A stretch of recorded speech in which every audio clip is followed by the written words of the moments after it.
Please come in. Manseet. Please take your chair.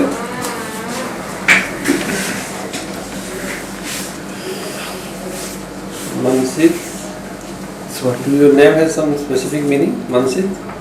Sir, it means that someone who takes a certain form of his own and settles in one's mind, makes a lasting impression in one's mind. Okay. Manseet Swaroop. Very good name. Thank you, sir. Okay, let's speak something about you. My name is Manseet Swaroop. I am a resident of Bhubaneswar. I completed my schooling from DAB Public School till class 10, then Mother's Public School till class 12. Then I pursued my graduation in College of Basic Science and Humanities in OUAT with zoology as my honors subject. Then I went to University of Hyderabad to pursue my post-graduation in animal biology and biotechnology. And currently I am preparing for civil services examination. And today you have tried for any other job? No, As a biotechnology, student of biotechnology, there are better avenues. yes, sir, like research and Yes. PhD. That's the promising area of the future. Yes, sir, but I always wanted to be a civil servant, so it was my primary. Why so? Sir, my father was a civil servant. He's retired now, so I took. You want to carry on the heritage? No, sir. Like I was heavily inspired from him from childhood only. So You're a go-go player also. yes, I used to play in college. Colleges. Any other credentials? So you had optionals of zoology and political science. Yes, sir. Okay, you are a student of Bhubaneswar. We'll be happy to listen something from you. Why Bhubaneswar is called as a melting point of several religions? First, majority of religion people pursue they follow Hinduism. Then Muslims and Christians also they form a sizable population here, and it also has the Buddhist circuit, and so this much. But my question is something different. There may be composition of population from different religious groups doesn't make a melting point of Different many religions. It's a melting point of many religions. Means many religions have come and after melting they have gone, vanished. So that is what is. In some form, in a literary form we call it as vanishing, melting. So what is that characteristic of Bhubaneswar?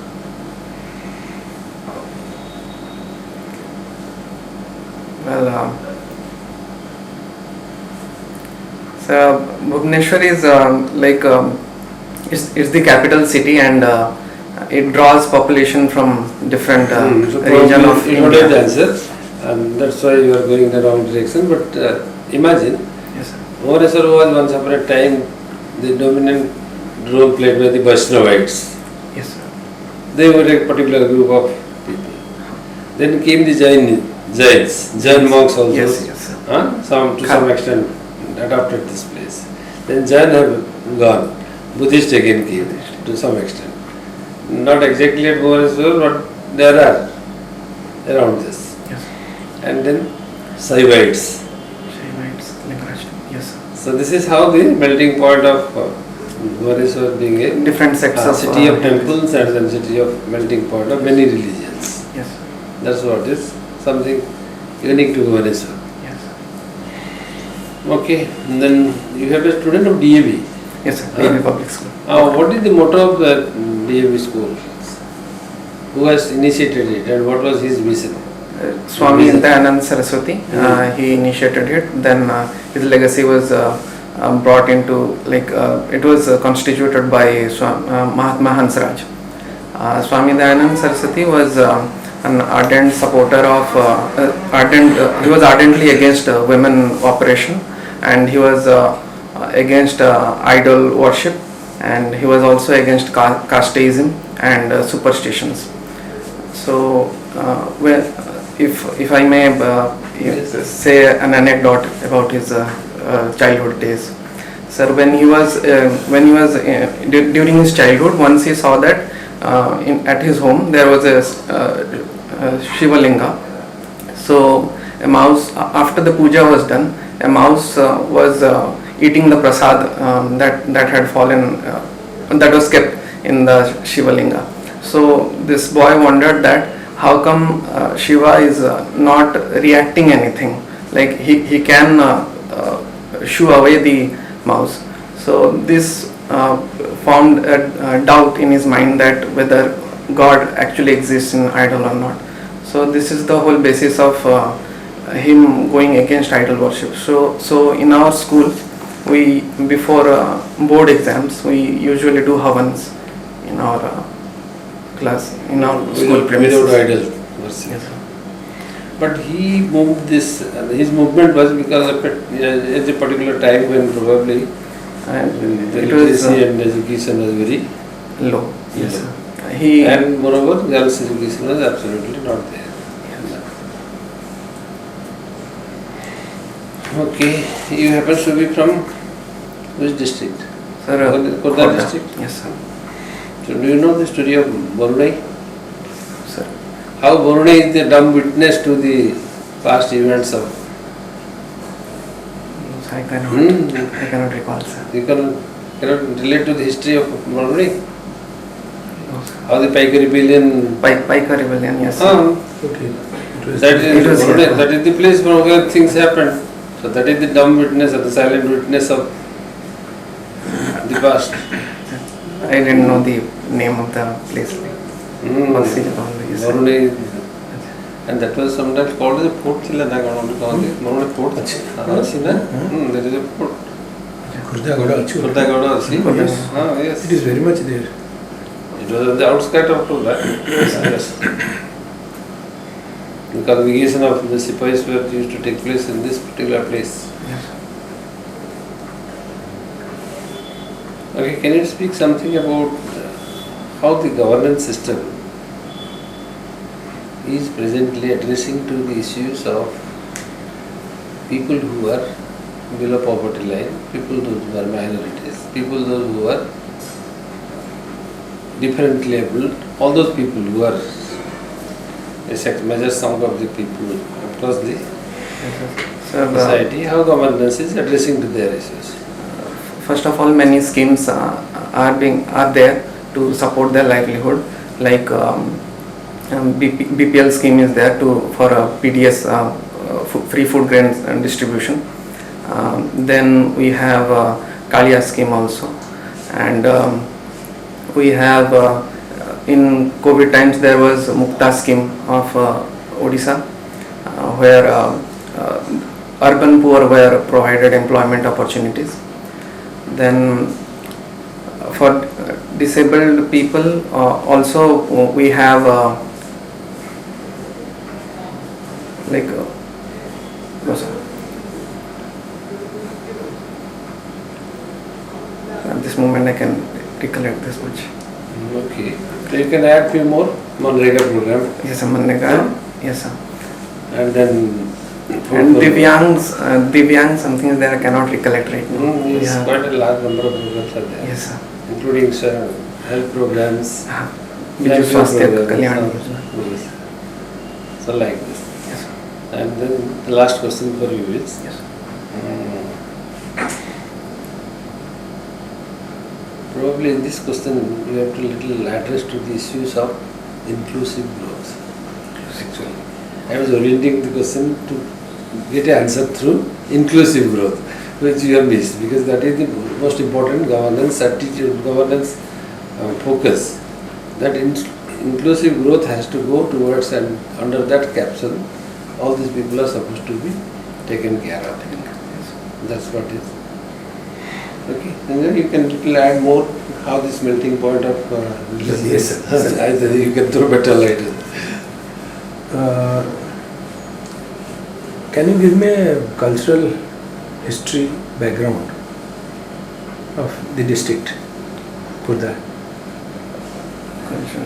Sir had asked that question first, but how it's melting point of different religions. Yes. So can you tell me the gradual development of how Sir, as sir first pointed that Vaishnavites were like we have Jagannath. When is Jagannath temple? What's the date? Sir, 10th century. Brush up, my dear. It is 12th century. 12th century. You're taking it down by about 200 years. 12th century. 12th century. Okay. And then? Then we have Kharvada's Jainism. See, from 12th century, you are jumping to Kharvada is time frame? 1st century BC. 1st century BC. So you follow a chronology. Okay, sir. Okay. The earliest reference I'll give you briefly, Yes, sir. because we are running short of time. Okay, sir. The earliest reference is that of, like, where we say that the dated history of Odisha starts. You can get a question like that. When does the dated history of Odisha start? It starts with after the Kalinga War. Okay, where you have the Ashokan edicts. What are the places where you have Ashokan edicts in Odisha? In Odisha. Dhauli and Jogada. Yes. Okay, these are the two locations. And then you come down to Khandagiri, Udayagiri, where you have the Hathigumpha inscription. Okay? Yes. And there you have caves. People looking into the cave, they say that they were Jaina oriented, but basically if you look at the inscription, it talks about that the caves were meant for monks, for rainy season. Yes. It's very clearly mentioned, Barsa Varsa, Barasa Basa, for dwelling of monks during Rain. rain. Okay. And then as you progress, you have the Sarat Bhavas, and then in between you have Ratnagiri, Ladakiri, Udayagiri, where you have Buddhism. And then somewhere around 6th century, you come down to the Sarat Bhavas, who when they came, they bought in. They came with like their, if you say, their leanings was towards Saivism. Okay? Yes. And that continues. After the Sarat Bhavas, Bhomakaras come in, and Bhomakaras, they also patronized Buddhism. So that's how we see that Buddhism did get patronage almost in the 13th century. Then the Saivas come, Somavansis come, and once the Somavansis come, they again start patronizing the Brahminical religion. Okay, and in Brahminical religion, there were basically the huge number of temples that you see in Odisha, in Bhubaneswar, okay, are basically Saivite temples, mostly built during their period. And then comes the Gongas. And with them started the Vaishnava. temple in Puri. Thereafter, 13th century, you have with the Gangas coming in, after Anantavarman Chodagangadeva, you have the Sun temple at Konark. Okay, keep that track in mind.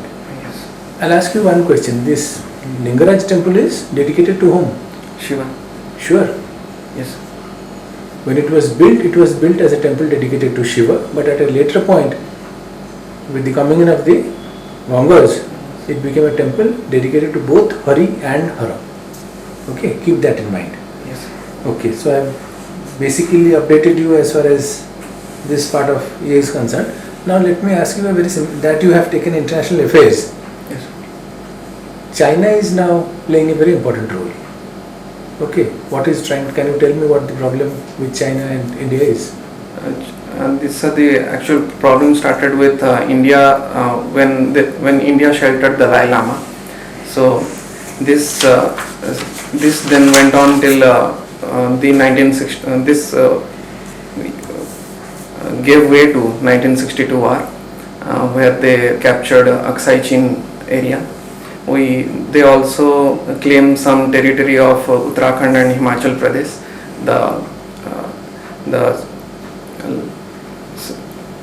The lake, which is Pangong Tso, and they also lay claim to Arunachal, some parts of Arunachal Pradesh.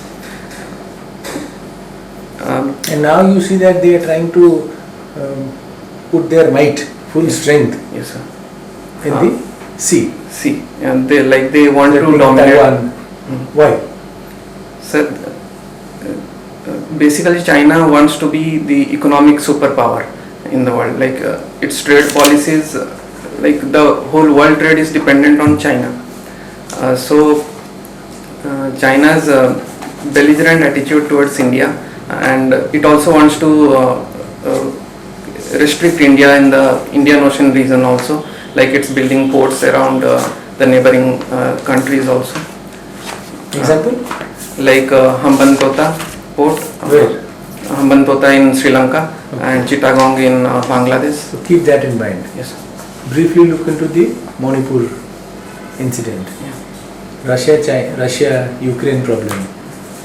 The floodings that is happening in Uttarakhand, and the problem that has started in Lake. When a couple of days back you had a big issue in France. Are you aware of that? Yes, sir. Racial. Yes, are you aware? Na? Yes, sir. No. Yes, sir. Brush up those things and go. You'll do well. Keep a smile in your face while talking. And you are fumbling a lot because maybe you are falling short of the backup knowledge. हठात मने पड़ुनी बोधे से तमे fumble करछ तेणु fumble करिवनी straight अनेकिना I to आई अनेकिना गोटे smile मोर रखी कहब sir. Last question for you. Yes, sir. You are a student of zoology, so I would like to be enlightened with what is this red data book and how it is significant for us. The red data book is published by IUCN. In this publication, they make a list of animals that are endangered or extinct or vulnerable, both flora and fauna actually. So it is a list of animals and plants which are endangered, vulnerable, extinct. So it is like an eye opener for the world to save and conserve the species which are in the red data book. Along Odisha coast, we have a number of species which is unique for the coast, Yes, sir. both plant and animal. Can you name some of them? So first is olive ridley turtle. Then the plants I can't remember right now. In Chilica we have certain migratory birds like Siberian crane. Any other species? And sir, I'm not sure, but in Bhitarkanika, no, that's not a coastal. Sir, this much. You have red crabs in Talsari beach, red crabs. That's the unique species. Then down south we have what is that species? Call it as a different type of crab with a ray in the back. I am forgetting its English name. ये रामलक्ष्मण कंकड़ा वाले जगह होती है, whose blood is taken for preparing cancer medicines. Horseshoe crab. Horseshoe crabs. That is another important species along the coast. Then this olive ridley tortoise. Then you have mugger. And then you have some of the migratory birds. So these are some of the unique species of. But why do we want to preserve and conserve this olive ridley tortoise? How they are benefiting us?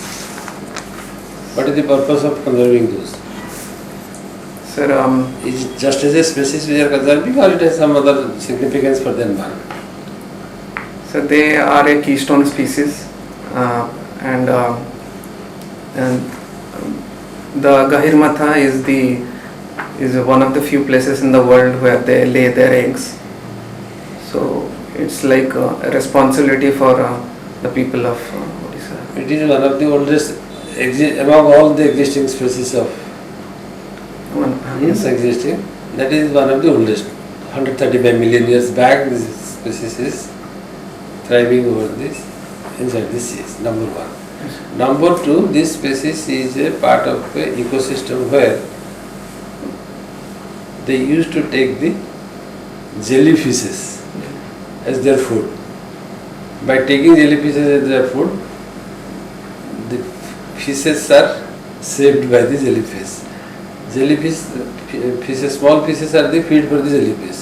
So if this jellyfish is taken away in between, fish promotion takes place in the sea. Otherwise their number will go down. So maintaining a balance for the pieces, this particular species also works very well. So these are the two most important things why olive little tortoise has become important species for conservation. Okay, I will keep you here, but there are a few more things to talk about, like international news and national news, some national events, and from your political science you may have some questions on public administration related issues. Please look into that. How public administration can be helpful in the process of making a civil servant. What should be the basic knowledge of public administration a civil servant should have, so that he can perform well in the system. So what is the forward linkage, backward linkage of the civil servant to operate in the system. So these are some of the basics, fundamentals that you can little add to your subject. Otherwise, rest of the things okay, I think you will do well. We are hopeful. With your preparation, when is the interview date? Sir? Interview date? 19th July. So you have some time. Yes. So make use of the newspaper first. Because newspaper reading actually builds up your confidence. I read newspaper. Book reading will never bring you confidence. Right?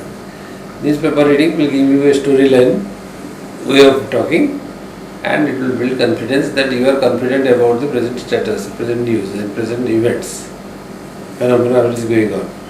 So that's make enriched to speak in the board and discuss in the board. Okay, Yes. thank you very much. All the best. By the way, Yes, sir. which is one of the earliest text which talks about administration? Administration. One Sir, of the earliest texts. I guess Chanakya's Arthashastra. Arthashastra. And also Megasthenes, that also talks about administration. And the Chalukyan inscription of Uttarameru. Just browse. Okay? Keep these three things in mind. Chalukya, sorry, not Chalukya, Cholas. Cholas Uttarameru inscription. It talks about local self-government. 920 AD. Okay, just keep that in mind. Just browse through so that you are aware and confident while answering these questions. Thank you. Thanks.